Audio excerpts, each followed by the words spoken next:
And now we're going up to the female slave dungeon. This is a place of real hardship.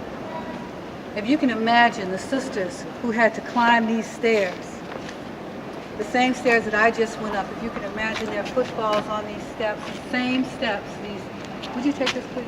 Would you take this please?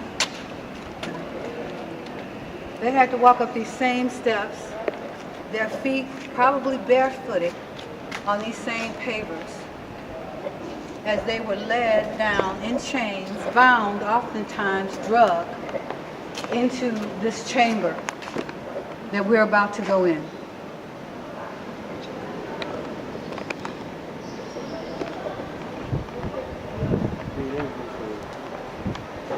Imagine sisters being drugged down these walls, these very same walls. You can imagine hands probably grasping, falling to the floor, being yanked up. Again, this floor has been they've put a covering on top of it, so we don't have the original pavers. But these are the original walls, and this with this round sound, if you can imagine the sound being magnified over and over again, you can hear screaming happening in this place. You know it had to happen here all the way outside. Stop, please. I think they want to come down there called Room of No Return. But by then, these bars were not here. They were fixed here in 1948 by the British. And so we can really think about what it means to be held captive when we're in this place where women, some of them probably pregnant, were forced to come through this long hallway. The way it's built, if we can look at the ceiling, there's a curvature about the ceiling and the walls are bumpy. It's like a womb about to give birth, a new birth to these women. They were free, and now they're about to be born into another experience. And this is what we're about to see. We're going to pass by a hold, which women were brought into and thrown down there before being transferred out of this place into the place of no return, they call it. And we'll go down there later on to see what that looked like. There used to be stairs there where they could be ushered down. But right now, what we're doing is that we're walking into a sacred place now. This is a place where our ancestors, our sisters, were held captive. On either side of us, there are dungeons with bars on them to hold them. If you can imagine what it must have looked like, it was, because at night there's no light here, so it's pitch black. Hundreds of women and children are ordered into one place at a time, into one room at a time. On our way out, we'll look into that one. But I want to first bring you out here into this courtyard. This courtyard cut off from the main courtyard. If you look around, you see in every corner these are all dungeons. If you could breathe what we're breathing here, if you could smell the scent, there's this unmistakable scent here. It's old, it's musty, it's blood, it's tears, it's feces. It's all of those things of human beings in great distress. And even after all of those years, that scent is still in this place, and very heavily so. I'd like you to go with me now into one of the larger chambers. By the way, this cannonball here, women were chained to this and then forced to stand on top of it as punishment. And every time they'd fall off, they'd be beaten. This was to make them disciplined so that they would follow directions. It seems a simple thing, but if you had to try and balance on this, after being treated so badly, you find it difficult. And so here is yet another threshold, and I remind you that we give praise and blessings to God and permission of the ancestors to cross this threshold of pain. These are like all the thresholds that we cross, but we have to pause a moment and give respect and honor to the sisters who crossed this threshold before us and entered into this place.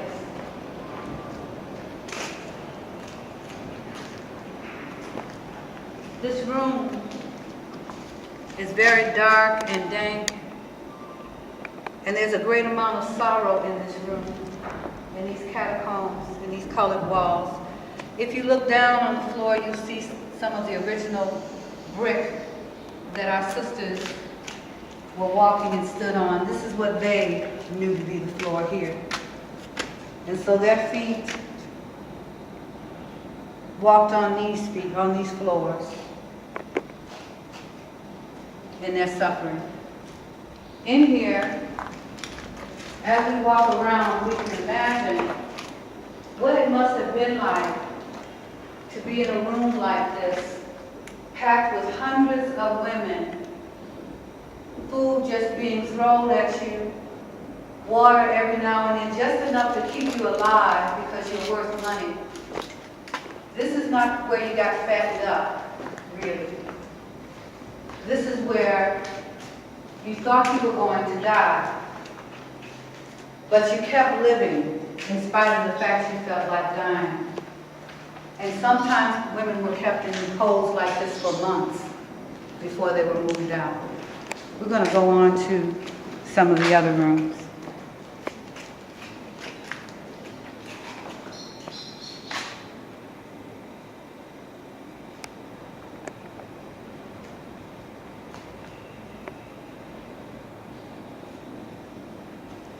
I want to point out to you, as you look here, you see that there are windows and doors up here.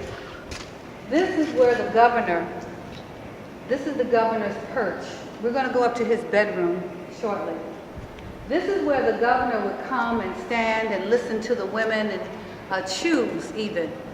He'd have them brought out, cleaned up, so that he could rape them. Just like all of these sailors who were in here would be raping the sisters. He would have his choice of who he'd want. And if they disobeyed and they didn't want to go and they caused him too much trouble, then there was always more beatings, there was always punishment for not following his directions. So let's go over here to this dungeon.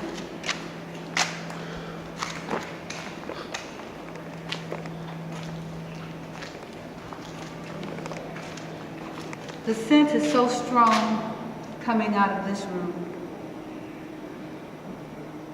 I think it's because the walls hold it so, but it's very strong in here. The feeling of the ancestors are very strong in this room. The sense of agony here can be captured, I think, as we walk this way and we look into this other chamber, the smaller chamber in this room. And so, walk with me as we walk into these rooms of horrors, because in this room, here are floors where our ancestors, these are the original floors in this room.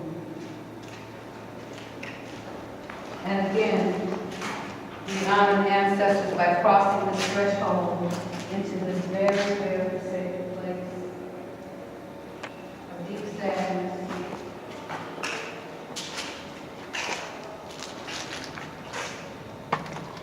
Here is one of the large chambers, and if you look down on the floor, you see this is the actual pavement that women walked on.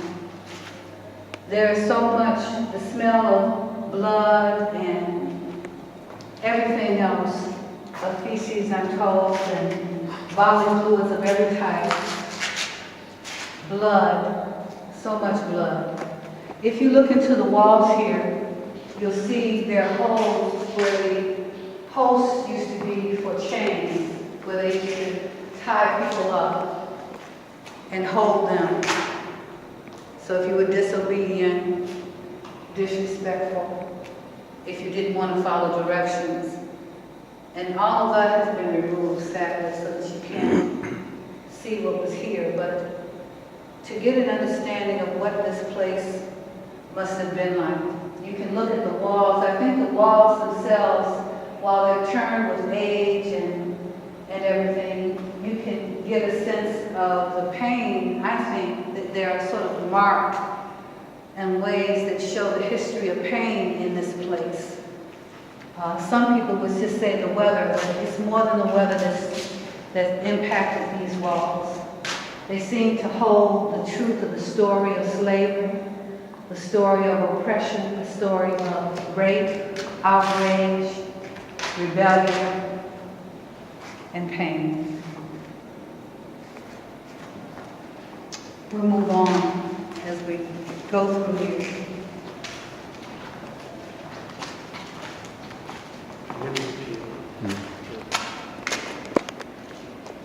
Well, So we're still in the same courtyard, and again, we walk over the threshold again on original floor, but this time we're in a room of outrage. I want to show you something. There's a stairway in here.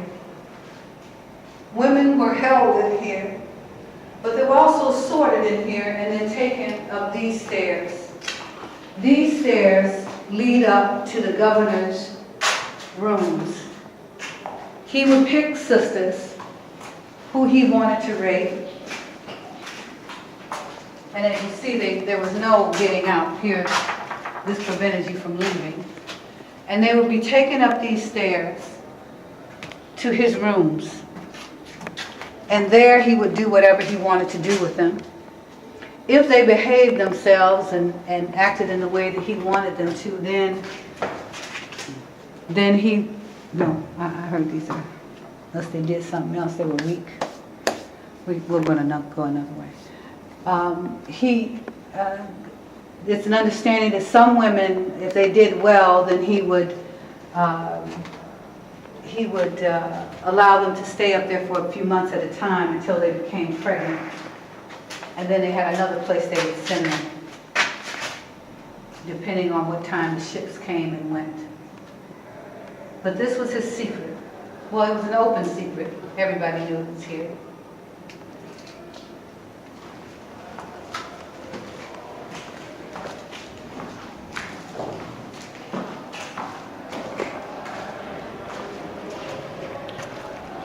So there are rooms in this place, there are spaces in this place that are quite frightening. That room being one of them. This room was one of those rooms that was reserved for women who resisted. This is one of the holding rooms for them. You saw on the men's side that there were rooms where they would be kept until they died. This is one of those kind of rooms where women were held. If you look, there's no ventilation here because it didn't matter. But there were places for chains and things that held them in place in bondage.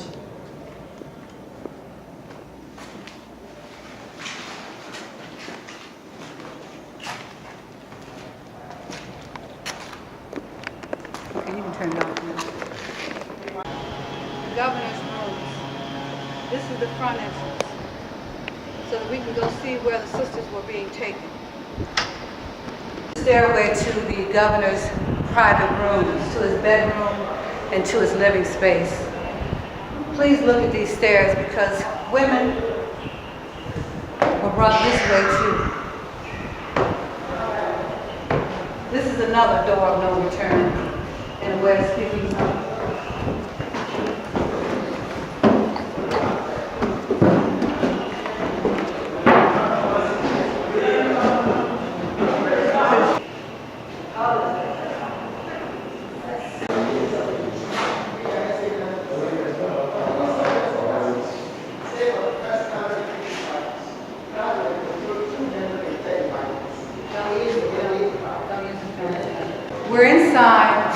governor's bedroom. We can only imagine what it must have been like for sisters brought in here. I suspect that the sisters that wound up here after they'd been raped repeatedly became docile enough to stay here for some time. I understand that women who surrendered to him sufficiently were kept. Now this is over periods of time. This is different governors. This is not the same individual, but it's the same dark, evil spirit that would keep somebody captive. This is the same somebody. This man, certainly, the different men who held this post, certainly they had wives, they had children, wherever they lived, whether they were Dutch, whether they were Portuguese, or whether they were British.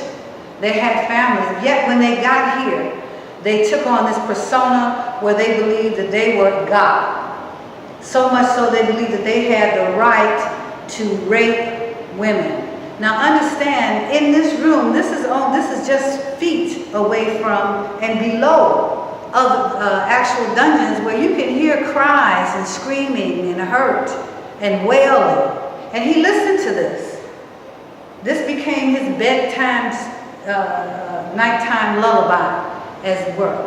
So you get used to such torture, and there was no turning back. So and when I say he, I mean they, because it was generation after generation after generation of governors, of different men who held the same kind of reality, who had the same kind of attitude. This was the place that they occupied. So that's what makes this so incredibly evil, this place. We're walking now into the rest of the governor's living space. Now as you look at this space, please look at the floors because these are original floors. So again, you have to imagine women being forced to live here with him as if it's some kind of domestic bliss. This is where he had his offices. This is where he had his living room, where he sat, where he entertained his guests. But we're still not through. He has other places, but I want you to look out a window here so you can see something. Let's look out. And what do you see? Look down that way. You can see the main courtyard because this was his thing. He could watch everything that happened from his room. Every window has its own view of what he could do. This is again, this is one of those side doors. So this door went directly into his private rooms. The other door and the other stairs led up to his bedroom. We're going to go out to the outside deck now. So now we're going to go out to the deck. And I didn't show you the room. I didn't show the room where the stairs came in, where the stairs in the basement coming from that other room. But while we're here, let's go out to the deck. Actually, the officer's mess. This is the officer's mess. Here. Hold on. But here, this is one of his... I'm trying to get some video on here too. Oh, I'm sorry. So this is one of his viewing areas where he could, where the officers could step out. But there are other rooms, there are other areas. I didn't have trouble hearing me up here. Maybe that's that. All of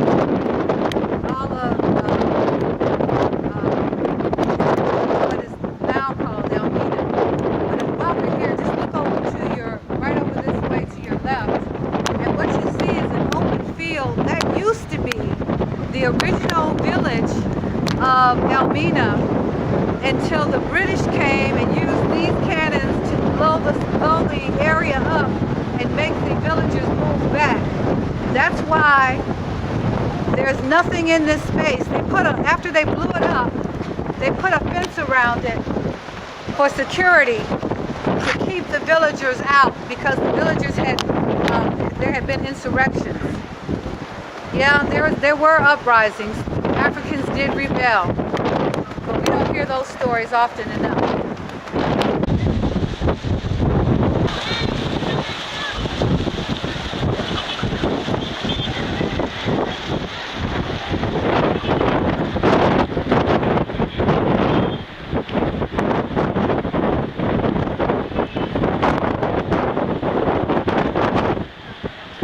Government.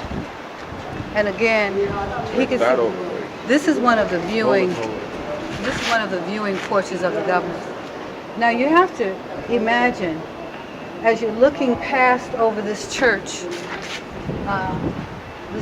evil, as I might call it, and you look on the other side of it, you can imagine those tall ships. You would see the sails from the slave ships out in the port right in front. So they would all be, if you can imagine, these huge sails that were up for all the slave ships that would have been, and trade ships that would have been parked right outside this area, right along here, right along this left-hand side, and all around in here you would have seen them. But from this place, this is the place he could watch what was going on in the front.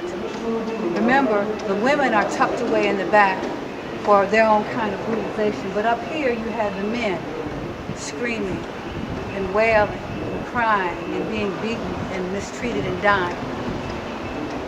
This is that same place.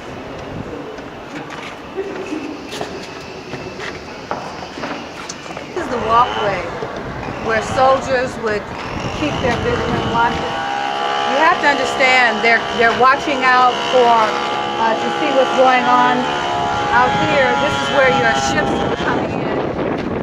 And over here, of course, you had soldiers walking all around this perimeter, because as they moved male slaves especially from one dungeon to another. That's too much interference. As male slaves were being moved from one dungeon to another, we can imagine that the security had to be high.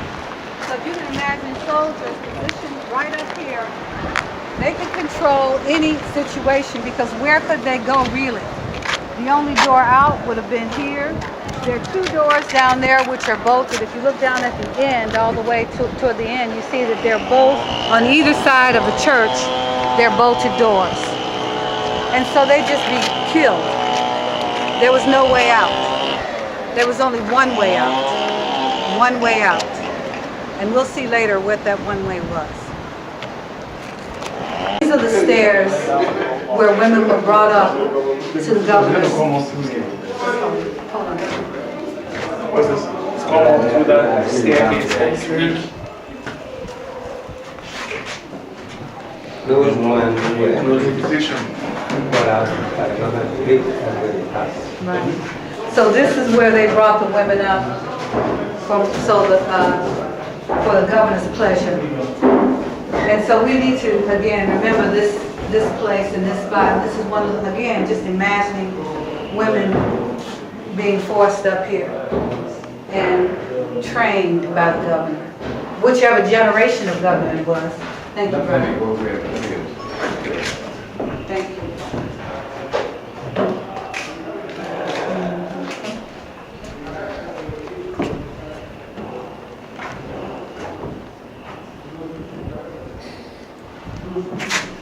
Governor.